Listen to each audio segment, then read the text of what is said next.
ল্যাংড়া আমাদের খুবই পরিচিত একটা আম, কিন্তু আমাদের মধ্যে 99.1% লোক এটা জানে না ল্যাংড়া আমের ল্যাংড়া নাম হয়েছে কেন।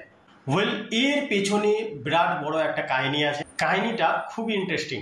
আমরা বাঙালিরা সব থেকে বেশি আম পছন্দ করি হিমসাগর, বাট হিমসাগর শেষ হতে না হতে বাজারে অ্যাভেলেবেল হয়ে যায় আমাদের পরিচিত আম ল্যাংড়া।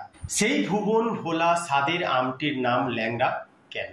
এর উত্তর লুকিয়ে আছে প্রায় 300 বছর পুরনো এক কাহিনীতে। উত্তরপ্রদেশের বারাণসীর কাছে এক কৃষক থাকতেন। তার পায়ে কিছু সমস্যা ছিল, একটু খুঁড়িয়ে খুঁড়িয়ে হাঁটতেন তিনি, যার জন্য তাকে ল্যাংড়া বলে অনেকেই ডাকতেন। ওই কৃষক একবার তার বাড়িতে সামনের জমিতে একটি আম গাছ রোপণ করে। সেই গাছ সময়ের সঙ্গে সঙ্গে বড় হয়ে ওঠে। তাতে আম ধরে। সেই আম ওই কৃষক তো বটেই, তার আশেপাশের মানুষ চোখে দেখার সুযোগ পান। এমন একটি সুস্বাদু আম, সকলেই মুগ্ধ হয়ে যায়। ওই কৃষকের আম গাছের কথা আশেপাশে তো বটেই, এমনকি দূরে দূরেও ছড়িয়ে পড়ে।